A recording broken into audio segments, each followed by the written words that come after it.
Galactic Standard Date, Year 11356, Day 89, Sol Standard Date, 3 of the 1st, 3267.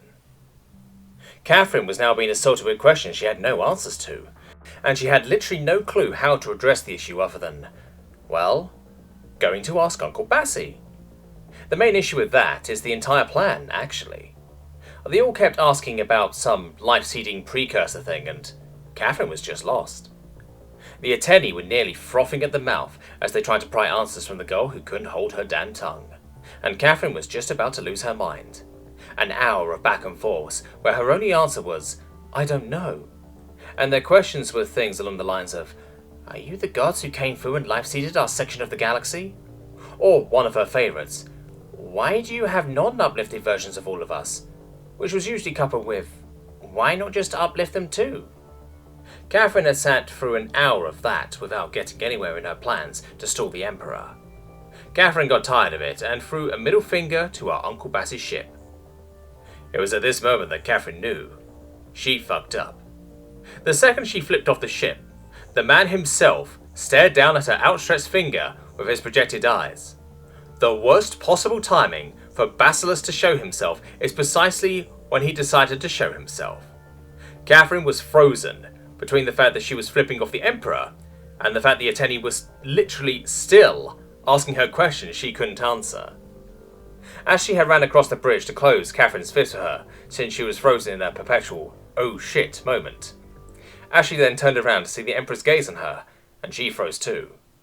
She had no clue what to do now she was being watched by literally the most powerful and influential person in the known universe. Then she realized her captain just flipped off the Emperor. Regardless of Catherine's apparent relationship to the Emperor, one can't just flip off the Emperor. "So much for that race. Hopefully I still have a job after this," she whispered. Ashley turned around and saw the Emperor staring directly at her, and she too froze. The most powerful and influential man in the known universe was making eye contact with her, and she just didn't know how to respond to that. Basilius was incredibly confused. He had projected himself onto the bridge only to see Catherine preemptively flipping him off, while 3 tiny rabid alien mice were frothing at the mouth, yelling at Catherine. Basilius was just frozen, speechless, stuck in an eternally awkward moment as Catherine just held his gaze, finger outstretched. Finally, after 3 whole eternities, his hero came and closed Catherine's hand for her. Then his newfound hero also froze while making eye contact. Basilius had finally had enough. "What the hell is even going on?" he asked. Ashley dared sprinted out of the bridge in fear, with Alan not long behind her. They were fairly certain Catherine was going to die, but that was most certainly all her own fault. Insulting the Emperor like that, it's amazing that it took this long.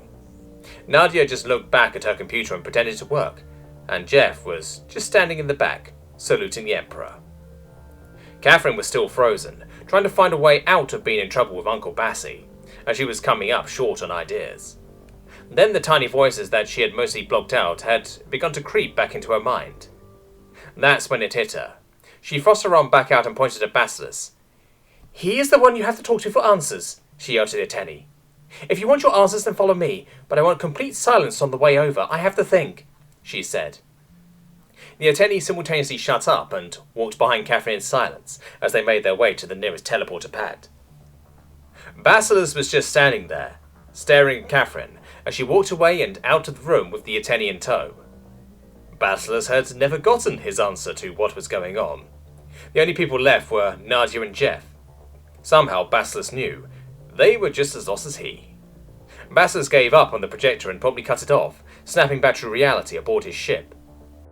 He managed to replace his confused expression with one more suited to showing Catherine that he was unhappy when he heard the air cycle in the teleporter.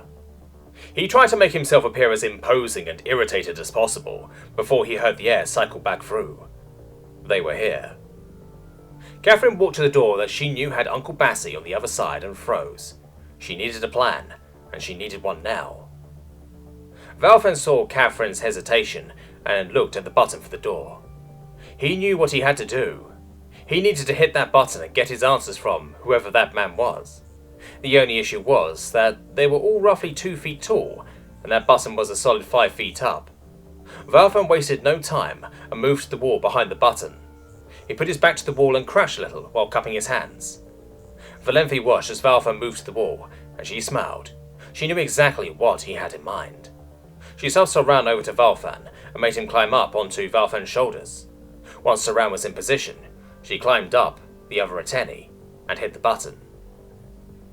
Basilisk had been prepared for just about anything Catherine could throw at him once that door fell away. He had been prepared for Catherine's shenanigans, not the Ateni's. When the door fell away and he saw the leaning tower of Ateni next to an incredibly shocked Catherine, who didn't know whether to be mad that the door opened before she was ready, or overjoyed at how cute the tower was, Basilisk just brought his gauntleted hand straight to his forehead, hard enough to ding off the metal skeletal structure beneath his skin. He then dragged said hand down his face while sighing. Basilisk just didn't know if he was even in reality anymore, so he walked over to the super dense bulkhead made from an alloy of osmium, titanium and tungsten. He then brought his head in the wall as hard as he could.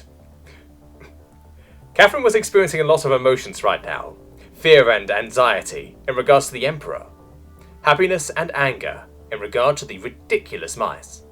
Then the real clincher. Basilisk had just smashed his face into the wall, which scared her at first. Then when he pulled his face from the wall with an ear-piercing scream of metal, only to reveal a literal imprint of the Emperor's own exasperated face upon the wall, Catherine almost lost her shit and had to stifle a laugh, prompting her to shoot to the attention position, one hand behind her back, the other in a balled fist at her sternum in an imperial salute. Basilisk felt like he had lost years of his immortal life over this whole ordeal. Then he pulled his face free from the wall and saw that there were a bunch of mice at his feet. Valfan asked the first question. "Are you the life-seeding gods who visited our worlds and uplifted our species?" he asked. Basilisk shot a quizzical glance at Catherine. "What the hell did you tell them, Catherine?" he asked. Catherine jumped and started trying to defend herself. "Nothing, I swear," she yelled. "I only showed them pictures of your favourite animals from Earth because I wanted to know if they had any in your group. It was just supposed to be a way for me to defeat you with cuteness. I don't know how it turned into this," she said. Basilisk pinched the bridge of his nose and knelt down next to the Ateni, which still left him at 10 feet tall to there too. "Before I answer your question, little one, I need to know some things from your side so that I can tell you exactly what you need to know," he said. Valfan nodded. "Okay, what do you need to know?" he asked. Basilisk smiled. "You mentioned some life-seeding gods, implying that you were all uplifts within your compact. Not only that, but you had this episode after Cath here showed you photos of Earth animals, yes? That would mean that they must bear a staggering degree of familiarity with you," he said. Valfan just nodded. Basilisk looked deep in thought for a moment. "Do any of you know much about your religious texts? I'll need to know the descriptions of your gods.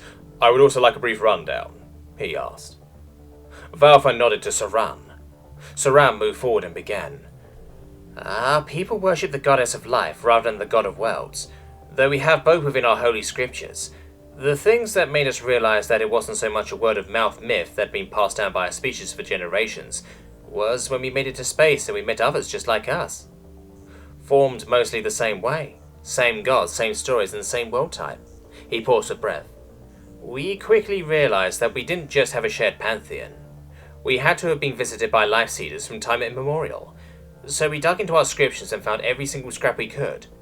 As for the description of our goddess, she was tall, bipedal, slender, icy skin, golden hair, and eyes that were an icy blue. Oh, she also had pointed ears." Basilisk nodded along with Saran's explanation and description. "We are not your gods, but at the same time, we are." He let the words hang for a moment. "Those life-seeders made their final stop on my homeworld. They uplifted us for a specific reason, however. They could not prevent themselves from dying off. For some reason, they just couldn't reproduce anymore. They aged slow, but it could only do so much. They knew entropy would take them, eventually, so they dove into genetic research, using the creatures from their home planet, namely, you. They tested their techniques in manipulating flesh on all of you in a bid to save themselves. In the end, it was all for naught. They had created over 100 worlds and civilizations, but they couldn't save their own. So they opted to try and succeed with an alien race, where those from their own world failed. He paused. Basilisk looked at Volfan. They brought along all those samples of life to a world that was supposed to have life suited to them, but they arrived and there was nothing but a ball of ice. So they dug in and set up a base of operations. That's when they saw us. We were similar to them, but we had a drive to survive that not even 20-foot-tall lizard monsters could emulate. They steeled themselves for one last attempt at uncovering their own genetic weakness by learning from us. If they couldn't, then they were at least determined to turn themselves into us, so that they may live on within us. When they failed to derive the secrets to their own bodies, they uplifted humanity by giving us their own genes that had given them their intellect, their empathy, their capacity for emotion. They wanted to give us their personality. They technically succeeded, though we aren't exactly like them, he said. The Ateni was shocked. So many revelations about their entire known universe. Valenthi turned the other two to face her. The Terrans need to take this information back to the Council. This Terran had the single most sought-after answer to the biggest question the whole galaxy has had since forever, she said. Valfan nodded, then turned to Basilisk. How do you know all of this? He asked. Basilisk just shrugged. Chance, really. An earthquake in Japan unearthed a structure unlike any we had ever seen. We delved into it. It was their base of operations. We found their logs and everything, though most of them from before they landed on Earth had deteriorated. They landed here about 15,000 years ago. Based on their logs, the last time they visited one of you was about 35,000 years ago. We couldn't get much more than that, he said. Even Catherine had just sat there listening to the old story. She found it to be so sad, but at the same time, it was uplifting that they could still be considered alive.